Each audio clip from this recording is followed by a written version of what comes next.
तो आज हमारे सामने है जनरल फार्माकोलॉजी एंड फार्माकोकाइनेटिक्स पर एक पूरी ऑडियो बुक स्क्रिप्ट। हम सब जानते हैं कि फार्माकोलॉजी दवाओं का अध्ययन है। हाँ, लेकिन आज हम इसे एक रटने वाले सब्जेक्ट की तरह नहीं, बल्कि एक जासूसी कहानी की तरह देखने वाले हैं। बिल्कुल, एक ऐसी कहानी जिसमें हमारा जासूस यानी दवा का एक मॉलिक्यूल शरीर के अंदर जाता है और हम उसके हर एक कदम को फॉलो करते हैं। और आज हमारा मिशन इसी कहानी को डिकोड करना है।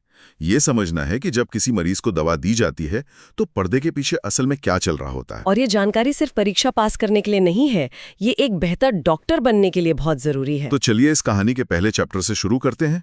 ये दवाएं, हमारे जासूस, आखिर आती कहाँ से हैं? ये एक बहुत ही दिलचस्प सवाल है। अक्सर लगता है कि सारी दवाएं बड़ी बड़ी लैब्स में ही बनती होंगी। हाँ, मुझे भी यही लगता था। पर सच तो ये है कि प्रकृति आज भी सबसे बड़ी फार्मासिस्ट है। जैसे एस्प्रिन का ख्याल आते ही विलो पेड़ की छाल याद आती है, और दर्द की सबसे असरदार दवा मॉर्फिन वो हमें पॉपी के पौधे से मिलती है। और पेनिसिलिन भी तो, वो भी एक फंगस से आई थी, है ना? बिल्कुल, पेनिसिलिन में तो पूरी मेडिकल दुनिया ही बदल दी। वो भी एक सूक्ष्म जीव से मिली थी। मतलब हम आज भी इलाज के लिए पौधों और माइक्रो ऑर्गेनिजम्स पर निर्भर हैं, लेकिन मॉडर्न मेडिसिन में सिंथेटिक दवाओं का भी तो बहुत बड़ा रोल है। बिल्कुल, आज की ज्यादातर दवाएं जैसे कोलेस्ट्रॉल कम करने वाली स्टैटिन लैब में ही डिजाइन की जाती हैं। और अब तो हम बायोटेक्नोलॉजी के उस दौर में हैं जहां हम बैक्टीरिया को एक तरह से इंसुलिन और वैक्सीन बनाने के लिए रीप्रोग्राम कर देते हैं। ये तो सुनने में किसी साइंस फिक्शन फिल्म जैसा लगता है। पर ये आज की हकीकत है। ठीक है, तो दवा बन गई, अब उसे मरीज तक पहुंचाना है। सबसे आम तरीका है गोली खिलाना, मतलब ओरल रूट, लेकिन स्क्रिप्ट कहती है कि ये रास्ता चुनौतियों से भरा है। हाँ बिल्कुल। मेरा सवाल ये है कि अगर पेट के एसिड और लिवर ओरल दवाओं के लिए इतने बड़े विलन हैं, तो हम इंजेक्शन ज्यादा इस्तेमाल क्यों नहीं करते? सिर्फ इसलिए कि गोली खाना ज्यादा आसान है? ये एक बहुत ही प्रैक्टिकल सवाल है। देखिए, ओरल रूट की सबसे बड़ी ताकत उसकी सुविधा है। मरीज खुद ले सकता है, उसे रोज रोज अस्पताल आने की जरूरत नहीं। सही बात है। लेकिन इसकी एक कीमत चुकानी पड़ती है।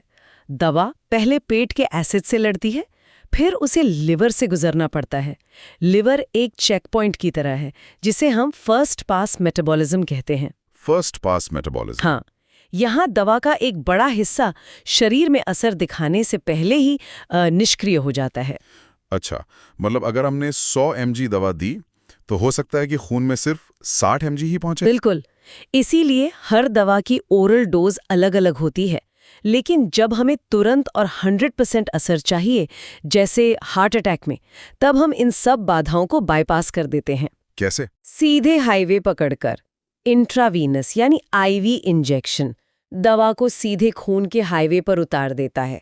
कोई पेट का एसिड नहीं, कोई लिवर का टोल टैक्स नहीं। वाह! 100% दवा, तुरंत असर। या फिर जैसे एंजाइना के मरीजों के लिए नाइट्रोग्लिसरीन की गोली जीभ के नीचे मतलब सबलिंगुअल रखी जाती है। ये भी एक शॉर्टकट है जो लिवर को बाईपास कर देता है। ठीक है, तो हमने सही रास्ता चुनकर दवा को खून में पहुंचा दिया। अब यहाँ से असली खेल शुरू होता है। दवा अपना काम करती कैसे है? स्क्रिप्ट में वो ताले और चाबी वाली एनालॉजी है। हाँ, और ये एक बेहतरीन एनालॉजी है। हमारे सेल्स की सतह पर लाखों रिसेप्टर्स होते हैं जो ताले की तरह हैं। दवा का मॉलिक्यूल यानी हमारी चाबी आकर इस ताले में फिट हो जाती है। लेकिन क्या ये कुछ ज्यादा ही सरल नहीं है? शरीर इतना मैकेनिकल तो नहीं हो सकता। मतलब क्या हर चाबी ताला खोल ही देती है? बहुत अच्छा पॉइंट है, और यहीं पर फार्माकोलॉजी की गहराई समझ आती है। हर चाबी ताला नहीं खोलती। अच्छा। जो चाबी ताले में फिट होकर उसे घुमा देती है और दरवाजा खोल देती है, यानी सेल के अंदर कोई एक्शन शुरू कर देती है, उसे हम कहते हैं एगोनिस्ट। एगोनिस्ट। जैसे एड्रेनलिन दिल के बीटा रिसेप्टर्स के लिए एक एगोनिस्ट है। ये उनसे जुड़ता है और दिल की धड़कन बढ़ा देता है। और वो चाबी जो ताले में फिट तो हो जाए पर घूमे नहीं, उसका क्या? उसे हम कहते हैं एंटागोनिस्ट। ये एक ऐसी चाबी है जो ताले में जाकर बस फंस गई है। ये ना तो खुद दरवाजा खोलती है और ना ही असली चाबी को लगने देती है। मतलब ये रिसेप्टर को ब्लॉक कर देती है। बिल्कुल। ब्लड प्रेशर कम करने वाली कई दवाएं इसी सिद्धांत पर काम करती हैं। वो उन रिसेप्टर्स को ब्लॉक कर देती हैं जो ब्लड प्रेशर बढ़ाते हैं। तो एक दवा एक्शन शुरू करती है, दूसरी एक्शन को रोकती है। ये तो समझ आ गया। लेकिन क्लिनिकल प्रैक्टिस में कुछ और शब्द हैं जो बहुत कंफ्यूज करते हैं, जैसे टॉलरेंस और टैचीफाइलैक्सिस। दोनों का मतलब तो यही है कि दवा का असर कम हो गया, तो इनमें फर्क क्या है? इनमें फर्क सिर्फ और सिर्फ स्पीड का है। स्पीड का? हाँ, टॉलरेंस एक मैराथन धावक की तरह है जो धीरे धीरे थक रहा है। जब कोई मरीज हफ्तों या महीनों तक मॉर्फिन जैसी दवा लेता है तो शरीर उसके प्रति ढल जाता है और उसी असर के लिए डोज बढ़ानी पड़ती है। ये एक धीमी प्रक्रिया है। और टैकीफाइलैक्सिस वो क्या है? टैकीफाइलैक्सिस एक 100 मीटर के स्प्रिंटर की तरह है जो बहुत तेजी से थक गया। दवा का असर मिनटों या घंटों में ही खत्म हो जाता है। इसका क्लासिक उदाहरण है एफेड्रीन। एफेड्रीन? जी, यह दवा नसों से नॉरएड्रेनालिन रिलीज करवाती है। आप कुछ डोज देंगे तो सारा नॉरएड्रेनालिन रिलीज हो जाएगा। अब नसों के पास रिलीज करने के लिए कुछ बचा ही नहीं, तो दवा का असर अचानक से खत्म। अच्छा, ये तो बहुत साफ हो गया। अब एक और कंफ्यूजिंग जोड़ी है, एलर्जी और इडियोसिंक्रेसी। दोनों ही अप्रत्याशित रिएक्शंस हैं। एक डॉक्टर कैसे समझेगा कि मरीज को क्या हुआ है? यहाँ वजह को समझना जरूरी है। एलर्जी हमारे इम्यून सिस्टम का एक ओवर रिएक्शन है। यह एक पहचान की गलती है। पहचान की गलती? हाँ, पहली बार जब पेनिसिलिन जैसी दवा शरीर में जाती है तो इम्यून सिस्टम उसे दुश्मन समझकर उसके खिलाफ एंटीबॉडी बना लेता है। अगली बार जब वही दवा आती है तो इम्यून सिस्टम पूरी ताकत से हमला कर देता है, जिससे रैश से लेकर जानलेवा एनाफाइलैक्टिक शॉक तक हो सकता है। मतलब एलर्जी होने के लिए दवा से पहले एक बार मिलना जरूरी है, सेंसिटाइजेशन होना। बिल्कुल, लेकिन इडियोसिंक्रेसी का इम्यून सिस्टम से कोई लेना देना नहीं है। ये मरीज के जेनेटिक्स की वजह से होता है। कह सकते हैं कि ये एक तरह का मैन्युफैक्चरिंग डिफेक्ट है। जेनेटिक? हाँ, इसका सबसे अच्छा उदाहरण है G6PD एंजाइम की कमी। जिन लोगों में ये एंजाइम नहीं होता, अगर उन्हें मलेरिया की दवा प्राइमाक्विन दे दी जाए तो उनकी लाल रक्त कोशिकाएं टूटने लगती हैं। यह दवा की गलती नहीं, उनके जेनेटिक कोड की खासियत है। ये जानना तो बहुत जरूरी है। चलिए, अब उस जासूसी कहानी पर वापस आते हैं और दवा की पूरी यात्रा को ट्रैक करते हैं, जिसे फार्माकोकाइनेटिक्स कहते हैं। ADME। हाँ, ADME, absorption, distribution, metabolism, excretion. आइए एक पैरासीटामोल की गोली की कहानी सुनते हैं। बेहतरीन आइडिया। तो जैसे ही किसी ने सिर दर्द के लिए पैरासीटामोल की गोली निगली, यात्रा शुरू होती है। पहला पड़ाव A, एब्जॉर्प्शन, यानी खून में शामिल होना। हाँ, गोली पेट में पहुंचती है जहां उसे एसिड के हमले से बचना है और घुलकर खून की धारा में शामिल होना है। एक बार खून में आ गई तो फिर अब शुरू होता है दूसरा पड़ाव D, डिस्ट्रीब्यूशन। पैरासीटामोल अब खून के जरिए पूरे शरीर में एक टूरिस्ट की तरह घूमने लगती है। लेकिन हर अंग में उसकी एंट्री आसान नहीं होती होगी। बिल्कुल नहीं। जैसे दिमाग के चारों ओर एक ब्लड ब्रेन बैरियर नाम का सिक्योरिटी गार्ड खड़ा है, जो हर किसी को अंदर नहीं आने देता। कुछ दवाएं ही इसे पार कर पाती हैं। और मैंने प्लाज्मा प्रोटीन बाइंडिंग के बारे में भी सुना है, उसका क्या रोल है? इसे ऐसे समझिए कि खून एक बस है और प्रोटीन उसकी सीटें हैं। दवा के जो मॉलिक्यूल सीट पर बैठ गए, मतलब प्रोटीन से बंध गए, वे कुछ नहीं कर सकते। अच्छा, सिर्फ जो मॉलिक्यूल खड़े हैं यानी फ्री दवा, वही बस से उतरकर अपना काम कर सकते हैं। ठीक है, तो हमारी पैरासीटामोल घूम रही है और दर्द कम कर रही है। लेकिन शरीर इस मेहमान को हमेशा तो नहीं रख सकता। यहीं पर लिवर की एंट्री होती है ना? बिल्कुल। अब आता है तीसरा और सबसे महत्वपूर्ण पड़ाव। अच्छा। M, metabolism. लिवर शरीर की केमिकल फैक्ट्री है। इसका काम है पैरासीटामोल जैसे बाहरी केमिकल को बदलना, उसे पानी में घुलनशील बनाना, ताकि बॉडी उसे आसानी से बाहर फेंक सके। और ये काम करते कौन है? मतलब इस फैक्ट्री के मजदूर कौन है?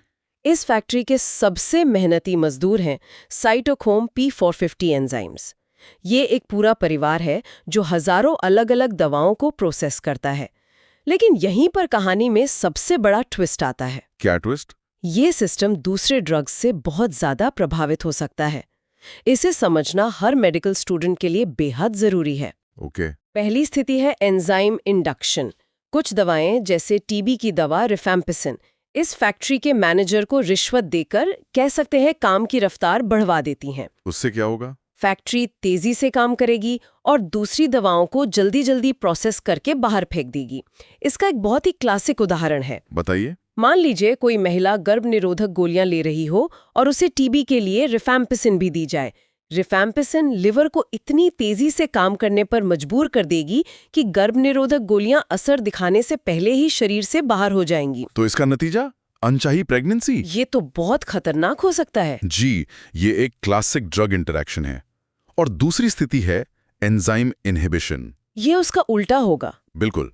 इसमें कुछ दवाएं जैसे इरिथ्रोमाइसिन एंटीबायोटिक फैक्ट्री में जाकर हड़ताल करवा देती हैं और काम रोक देती हैं। अब सोचिए, अगर कोई मरीज खून पतला करने की दवा वॉरफरिन ले रहा है जिसका मेटाबॉलिज्म इसी फैक्ट्री में होना था, तो क्या होगा? फैक्ट्री बंद है तो वॉरफरिन शरीर से बाहर नहीं निकल पाएगी और खून में उसका लेवल बढ़ता जाएगा। बिल्कुल। और वॉरफरिन का लेवल बढ़ने का मतलब है इंटरनल ब्लीडिंग का खतरा, जो जानलेवा हो सकता है। इसीलिए एक डॉक्टर को हमेशा मरीज की पूरी ड्रग हिस्ट्री पता होनी चाहिए। सही बात है। एक दवा का असर दूसरी दवा पूरी तरह बदल सकती है। तो हमारी पैरासिटामॉल की कहानी का आखिरी पड़ाव क्या है? आखिरी पड़ाव है एक्सक्रीशन, यानी शरीर से विदाई। लिवर ने दवा को पानी में घुलनशील बना दिया है और अब किडनी उसे फिल्टर करके पेशाब के जरिए बाहर निकाल देती है। क्या इस प्रोसेस में भी कोई दिलचस्प बात है? एक बहुत ही शानदार क्लिनिकल ट्रिक है। हम पेशाब के पीएच को बदलकर दवा के बाहर निकलने की रफ्तार को कंट्रोल कर सकते हैं। सच में? कैसे?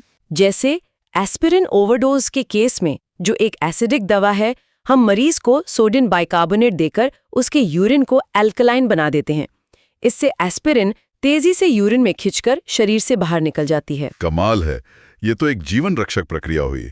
जी बिल्कुल। तो ये है एक दवा की पूरी कहानी, उसके शरीर में आने से लेकर अपना काम करने के तरीके और फिर लिवर और किडनी द्वारा उसे प्रोसेस करके बाहर निकालने तक की पूरी यात्रा।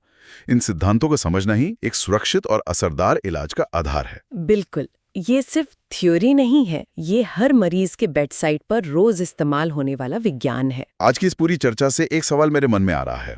हमने इडियोसिंक्रेसी की बात की, जो कि जेनेटिक होती है। जैसे जैसे हम पर्सनलाइज्ड मेडिसिन के दौर में आगे बढ़ रहे हैं, क्या वो दिन दूर है जब हम किसी मरीज को दवा देने से पहले उसकी जेनेटिक प्रोफाइलिंग करके ये पता लगा लेंगे कि कौन सी दवा उस पर उल्टा असर कर सकती है? ये एक बहुत ही विचारणीय प्रश्न है। हम उस दिशा में बढ़ तो रहे हैं। आज भी कुछ दवाओं के लिए जेनेटिक टेस्टिंग की जाती है। अगर ये आम हो गया तो ये एक डोज सब पर फिट वाले कॉन्सेप्ट को हमेशा के लिए बदल सकता है। मतलब हर मरीज की दवा और उसकी डोज उसके डीएनए के हिसाब से तय होगी। हाँ, यही फार्माकोलॉजी का भविष्य हो सकता है।